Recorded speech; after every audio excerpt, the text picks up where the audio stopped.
All right, so good morning and welcome to the pre-bid conference for ITB 99 FY23, the Fenwick Center Building Demolition Project. I am Brandon Christian, the Senior Procurement Specialist for Arlington Public Schools. During the conference, I will be reviewing the ITB and highlighting those areas which are considered to be of interest. Also representing APS today during the conference is Steve Stricker, the Manager of Facilities and Operations, and will be the APS Project Manager for this project. Hi, Steve. Would you like to introduce your team currently here? Sure. Thanks, Brandon, and welcome to all the prospective bidders. Online today, we've got Matt Cordian with Bowman, the civil engineer. Stantec is the architect of record. They could not make the meeting today.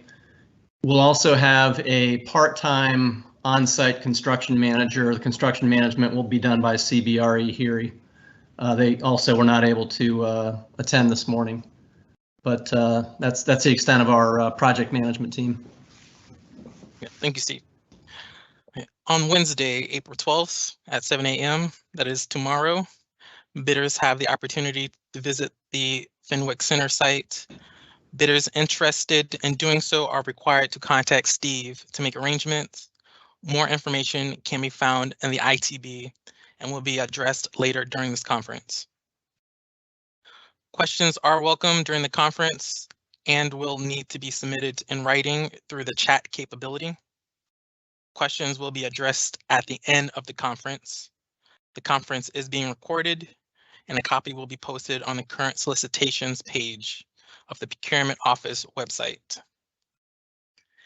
It needs to be emphasized that it is the responsibility of the bidders to make themselves familiar with the requirements of the project and that bids are submitted in accordance with the bid documents. All right, I'll make my way to the PDF. Okay, so sharing right now is the ITB for 99 FY23, the Fenwick Center Building Demolition. Right, so this is the initial page for the ITB. This is the invitation page.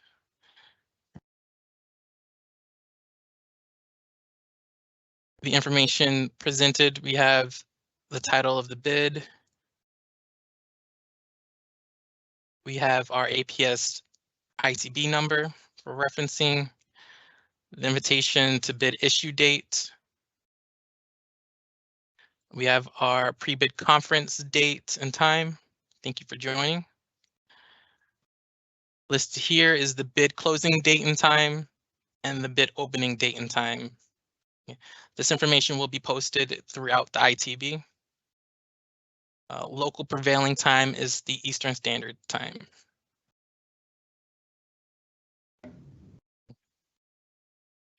The procurement offer representative is myself, Brandon Christian, and here is my contact information. All right, let's go into it. The first highlight is just recognizing throughout the ITB, APS will be recognized either as the initials APS or as owners.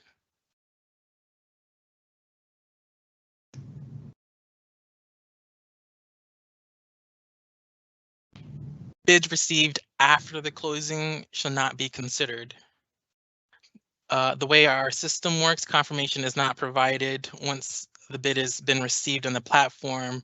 However, you can reach out to myself to receive that confirmation, or if you have any questions about the platform. Bid shall not be opened and announced in the SciFax or at APS, but will be done so remotely at 10 a.m. on Monday, May 1st at the bid opening using Microsoft Teams.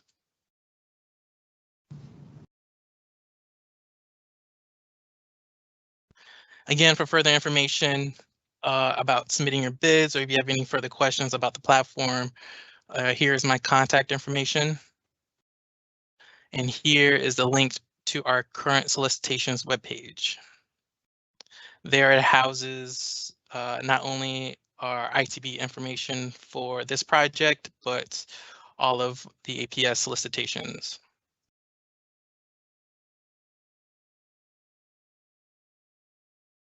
This next section about the big documents, drawings, and specifications for this project will be available electronically as PDF file formats on the owner's representative, Stantec, that is, on their FTP site. Please reach out to Jasmine McDuffie at the contact information listed here for access to the drawings and specifications.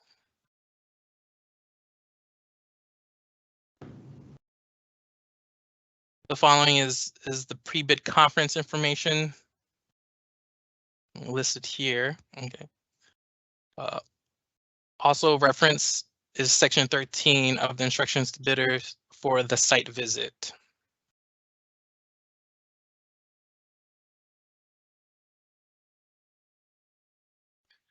Right, instructions on bidders' questions. The next section. All questions regarding solicitations must be submitted via email or in writing. You can send those questions to either myself, Steve, or Jasmine. Mainly any contractual issues, they can go to myself, and questions about the project, you can send them to Jasmine and Steve, but if you send it to any one of us, we'll be sure to circle it amongst each other to answer those questions. Questions must be received by 5 p.m. April 14th. And that ensures us to be able to have a timely schedule to answer those questions.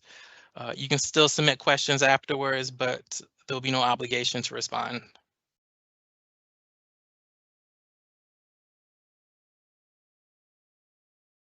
The next two sections address addendums, excuse me, and then information items. Any addenda issued is to update the ITB or the contract information or the drawings and specification information. All addenda will need to be recognized either through the bid form. There is a section where you can sign that you've recognized an issuing of an addenda, or when you submit your bid form, you can submit a signed addenda as a part of your bid form to recognize you received the information. Information items are simply provided for clarity and do not update the ITB or the contract information or the specs and drawings. Information items do not need to be recognized in the bid form. Both addenda and information items will be posted on the APS website in the current solicitations page.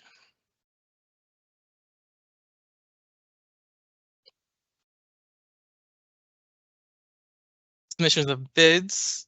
Again, you will need to go to the platform. At the current solicitations webpage, there is a link to submit your bids for this project. Only the platform is the only way to submit your bids. We do not receive bids via email, fax, or in person.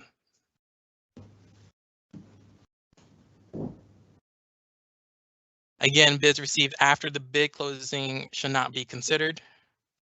Confirmation is not provided by the platform, but please reach out to myself if you need the confirmation or if you have any questions.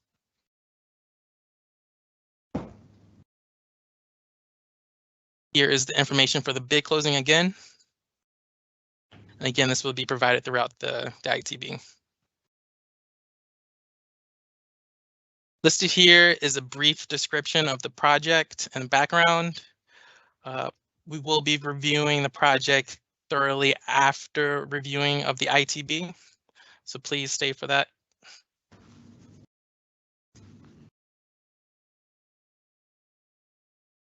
In the following section, discusses our negotiation procedures in the event the apparent low bidder exceeds available funds.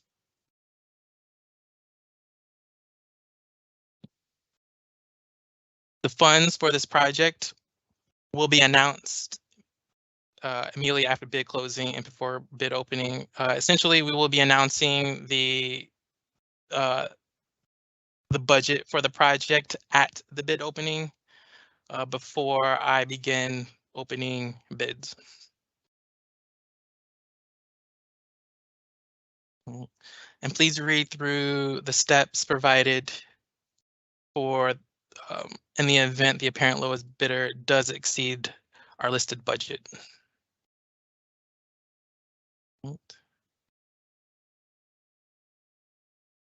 The following section of the ITB is the instructions to bidders. Highlighted at number 2 are details for failure to comply with mandatory requirements. Further on in this pre-bid conference, I will be discussing our Class 1 and Class 2 mandatory requirements for this project. If those requirements are not met, we will be issuing a non-responsive or a non-responsible letter.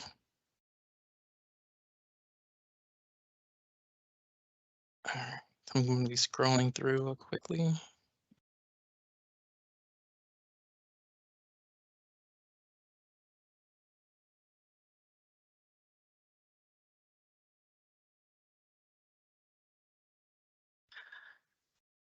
Another section to highlight is the contract award section.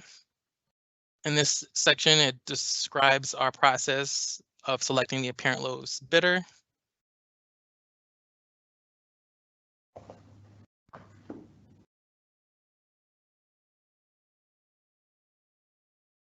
The next following highlighted section is the process to withdraw your bid.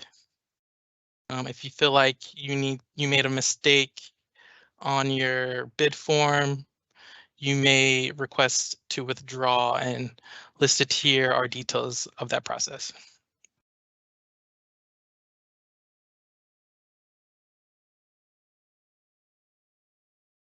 The next highlighted section is the rejection of the bids section. We do at Arlington Public Schools does have the right to cancel the ITB and to reject any and all bids at any time, and to waive any informality in any bid received.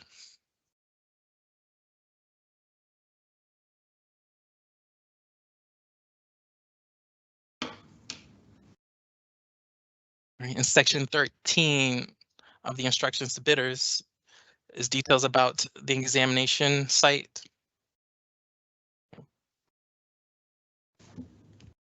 Site visits will be held tomorrow at approximately 7 a.m. at the Fenwick building. Please reach out to Steve by 5 o'clock today to request a site visit for tomorrow. If you are not able to make the site visit for tomorrow, you can still reach out to Steve, and he will work with a schedule to hopefully invite you to the building.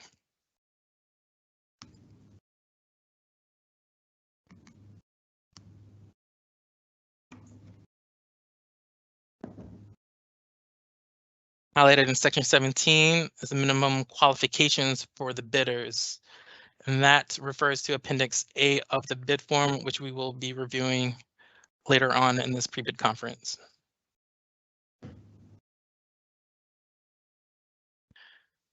Highlighted in section 18 are the mandatory requirements for the bids. Anything listed as Class 1 mandatory requirements must be submitted with your bid form at the time of submission.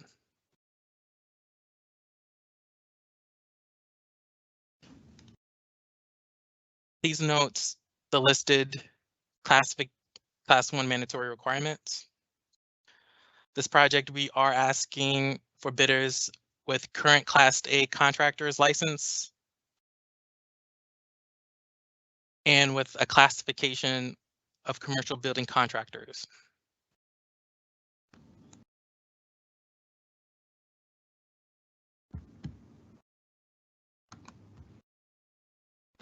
Listed in highlighted in section 18.2 are the class 2 mandatory requirements for the project.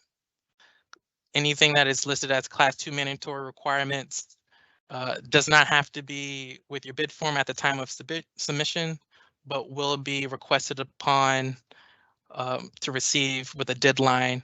If you do not submit that information within the deadline given, you will be deemed non-responsive.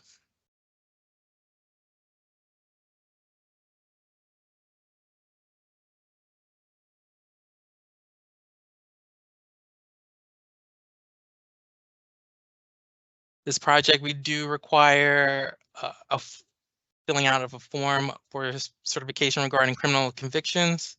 I will be touching base on that at the general conditions section.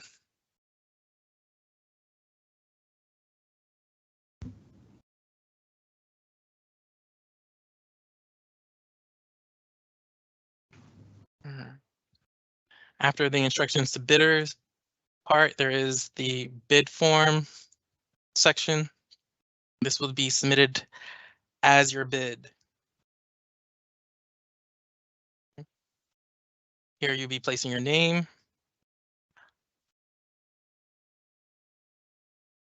Below are steps to uploading into the platform.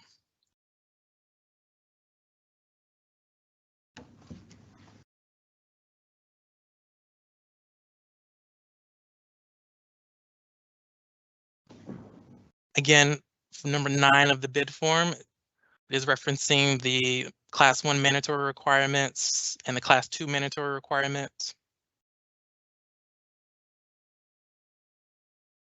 For section 10 of the bid form, we are requesting you to list your Virginia contractor's number.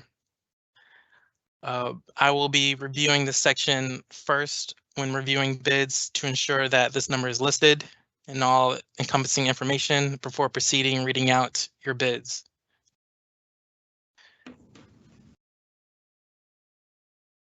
If this information is not provided at the time of submission, your bids will be deemed non-responsive.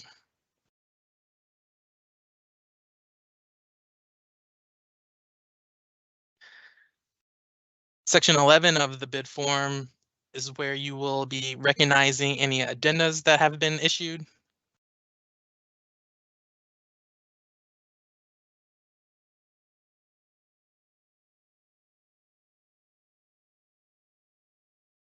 Section 13 of the bid form is placing the bid schedule for the bid item 1, which is the total bid number. You'll be having that information in writing and in figures. And there's part 2 of the bid, or sorry, of the bid schedule is the bid item 2. It's the pricing breakdown for the total bids above. So you will be breaking down your bid item 1 into these categories. This section is a class 2 mandatory requirement, so it's not necessarily required upon submission, but will be requested.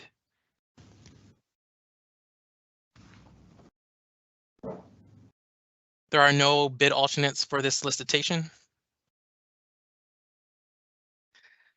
In section 14, you will be listing the contact administration for your company.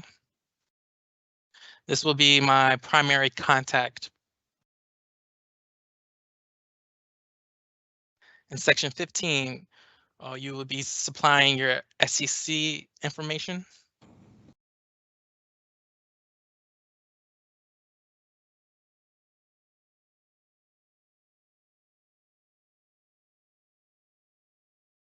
And in section 17, you will be listing any subcontractors that you foresee using.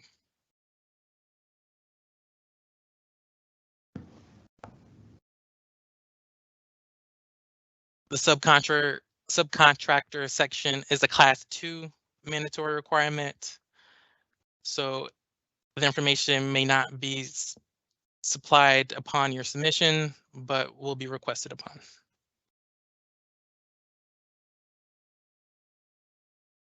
In section 18 of the bid form, we are requesting any debarment status.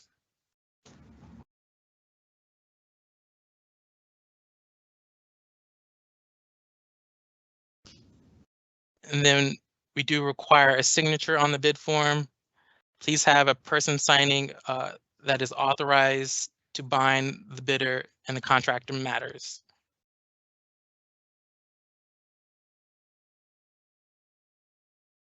Okay.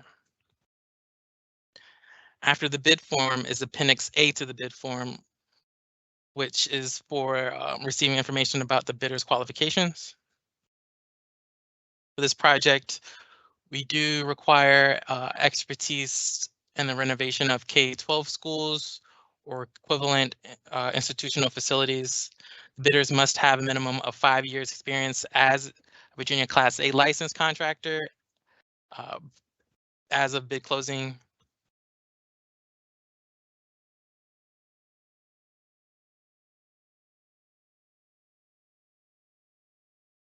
Following that section, highlighted here is the substantial non-compliance section. We're trying to collect information on any non-compliance within the past 5 years.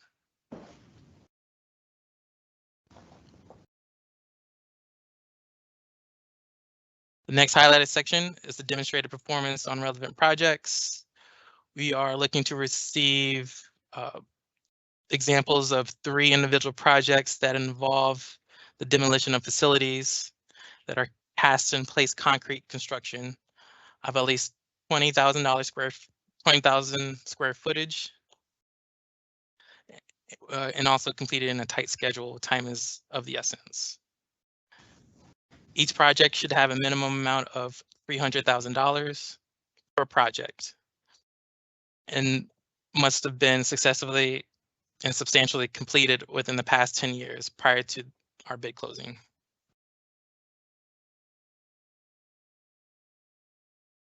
And below are the following information we'll be collecting for those 3 projects.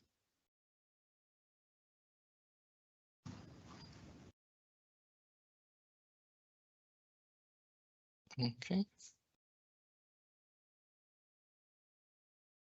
We are also requesting information on key personnel that will be on the project.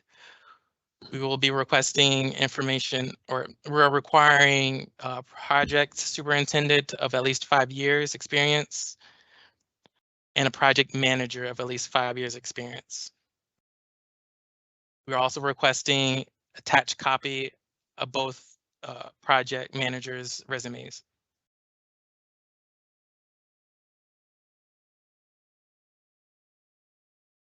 After the Appendix A to the bid form is the standard bid bond. This information will need to be submitted with your bid as a Class 1 mandatory requirement.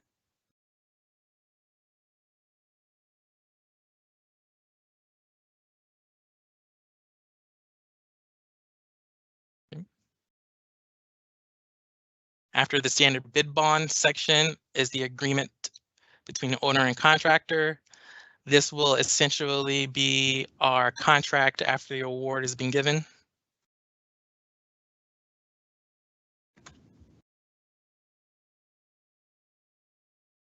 I would like to point to the contract period that are listed here. Please take note of the projected project dates.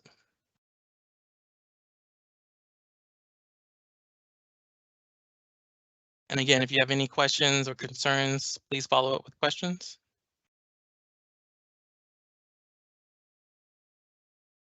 Listed in section 5 of the agreement will be our agreed upon contract sum. In section 6 will be the information on the liquidated damages. Please take note of the substantial completion dates and final completion date amounts That will be $1,200 for each day that expires after the time of the substantial completion date. And it will be $600 each day after the final completion date.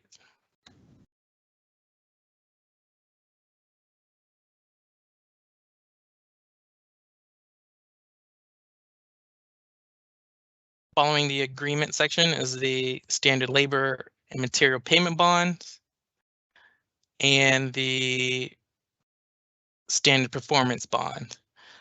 This will not need to be collected until after award has been given, but this information will be needed before a contract can be issued.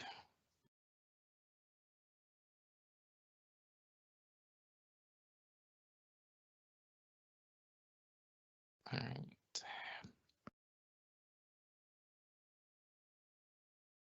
The next section is our general conditions section. This section breaks down all of our terms and conditions. So please review this and let us know if you have any questions. I just want to highlight a couple of parts of the general conditions section.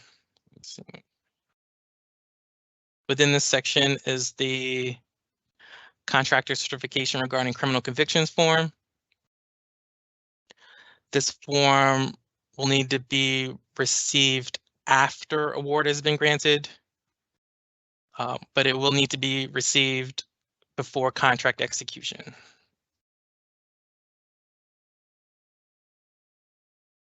And I will be requesting following up on this form once award has been given.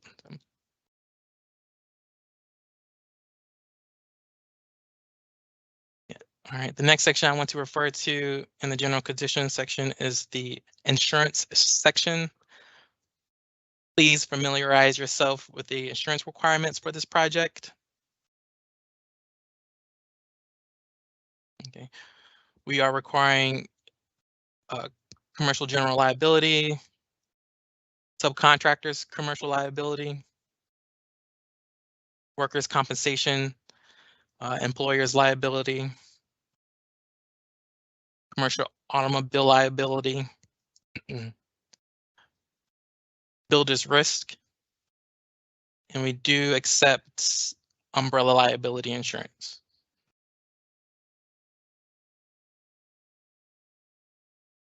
Again, if you have any questions or concerns about the insurances, please submit those questions and we can address those.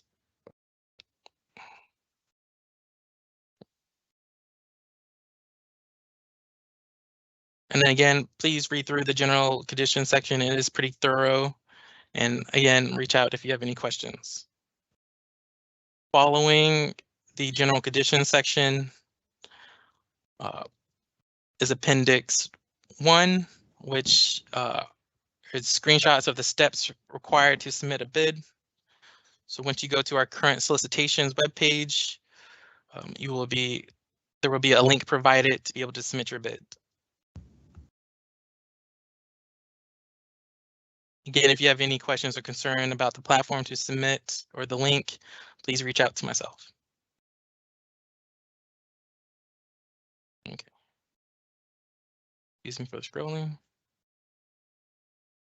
Following Appendix 2 are instructions to COVID-19.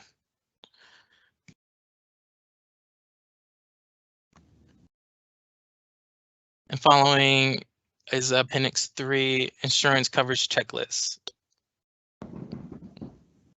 Essentially, this summarizes the insurance section. We will require your marking in the first column to ensure that you are able to acquire these insurances at the time that we request a COI. And then we will need this form signed by your insurance agent and your administrator for the contract. This information is a Class 2 requirement, so if it is not provided with the bid form at the time of submission, we will be requesting upon a follow-up.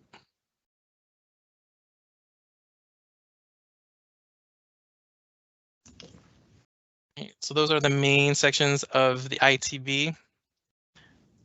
Again, I was just touching based on highlighted parts that has caused concerns, which is important information. Again, it is up to the bidders to understand all of the information provided. And if there's any questions about the ITB itself, or the links, or the contract, please reach out to myself. All right. So I'm going to hand it over to Steve. And so he will be going over the project in a little bit more thorough. Yeah, thanks, Brandon. Similar to what Brandon did for the ITB, I want to go ahead and go over the project scope, schedule, and logistics. And most of this information is included in the documents that hopefully everybody has downloaded at this point. But let me go ahead and share my screen here.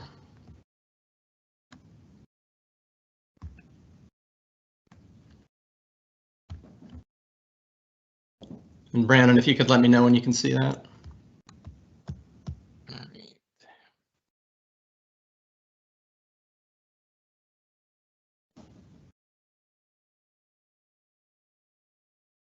All right, yep, I can see it. Great, okay. So I'm just going to go through a couple of the bid documents here to point out some highlights of the project scope. So project scope will include perimeter safety fencing at the LOD all the way around the facility. That LOD is going to obviously take up some of the parking spaces here, which will help to form the basis of your construction road around the building. Associated with the project, I'm going to flip to another drawing here. There is erosion and sediment control and tree protection. You'll notice that the trees on the southwest corner of the building actually get removed in order for you to have a construction road that traverses the perimeter of the property. Associated with the erosion and sediment controls, the county has requirements for stormwater pollution prevention plan maintenance and reporting. We've been in touch with the county DES person who will be doing those inspections, and we'll certainly have, during our pre-construction conference, we'll certainly invite the inspector in to meet with us to talk more about the SWIP procedures. I mentioned the tree removal. There is, as part of the specifications, a hazmat spec.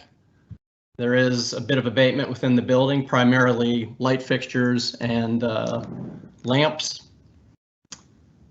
The demolition itself is of the 2-story cast in place structure down to first floor slab on grade.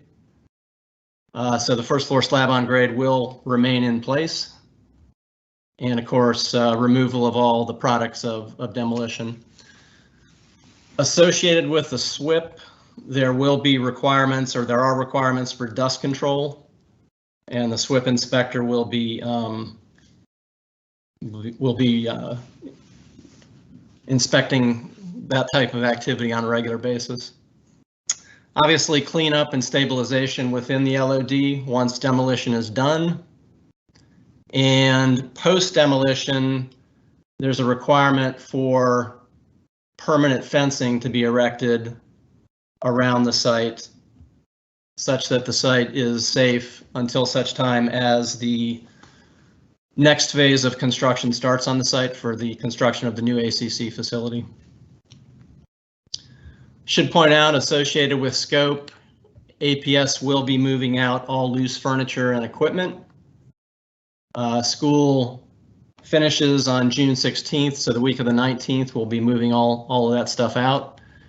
APS will also be cutting and capping of all of the utilities to the building, and that'll happen between the end of the week of June 19th and the week of June 26th. So I think that's it for scope. With regard to schedule, just wanted to point out some schedule dates. First off, we are in the process of pulling permits for the project. There's 2 permits associated, one being the demolition permit, the second being the land disturbance permit. Both of those have been submitted to the county for second round submission, and we anticipate that both of those will be approved by the end of April. The demolition permit and the LDA permit, of course, will be assumed by the general contractor once those permits are released. The demo permit actually will not be able to be released until such time as the utility cut and caps are complete. And there's cut and cap letters that need to go to the county in order to actually release that demo permit. So we're going through the reviews now to tee it up such that the only thing remaining is the cut and cap letters. So that permit actually won't be released until that week of June 26th. The size of the project dictates that it does go to the school board for information and action. So that's scheduled to happen during the month of May with the anticipated contract award, hopefully in early June. We do have an NTP, and I think Brandon went over this for work on site of July 5th. And this is all contained within the schedule information that was provided within the invitation to bid as well.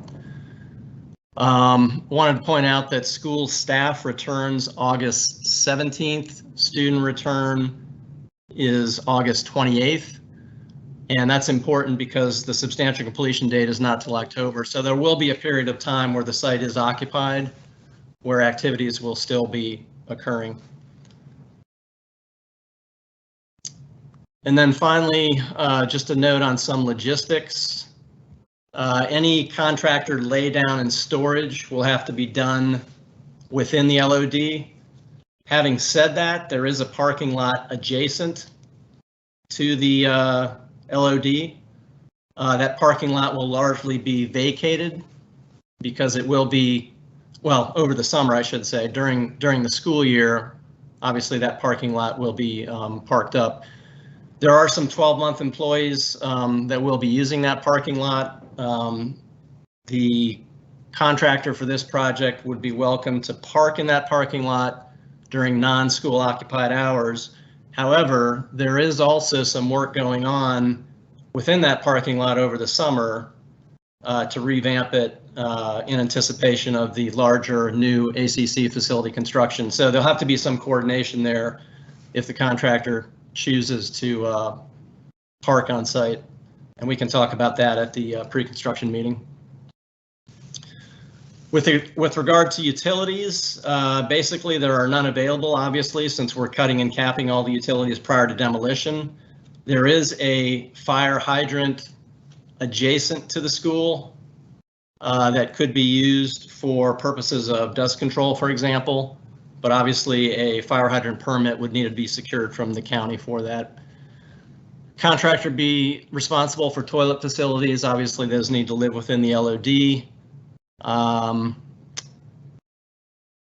Wanted to point out also that there are a couple of options for contractor schedule. So please have a look at the project specifications with regard to that. We will be providing a submittal register for information. The contractor will still be required to provide a full submittal schedule. APS will be using our own APS contract management software for the project. And we can talk more about that during the pre-construction meeting. And finally, we will have a part-time on-site construction manager associated with the project from CBRE Heery. So I think that's all I have at this point. Brandon, if you want to wrap it up.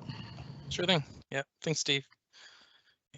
That concludes our pre-bid conference for ITB 99 FY23. Thank you for everyone that has attended. Actually, I'm sorry. Well, we do have some questions I see here. Thank you for your submissions. Apologies for that.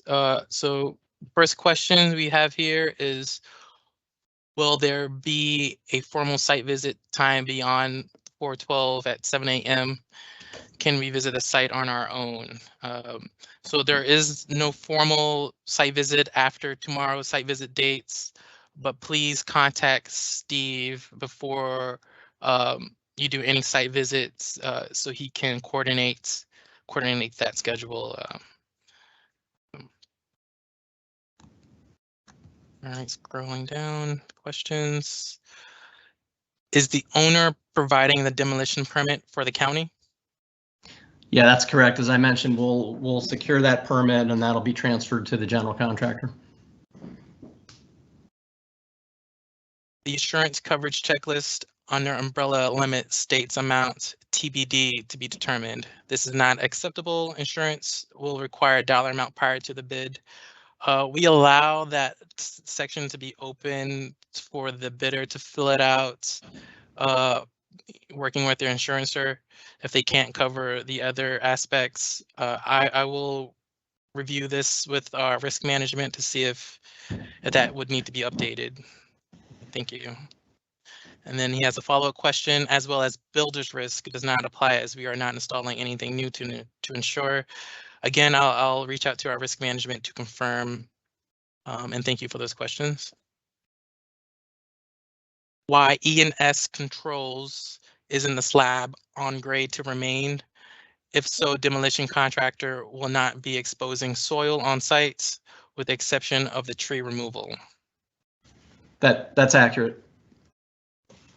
Slab on grade remains. The only disturbed area is the area on the southwest corner of the building where we take the trees down.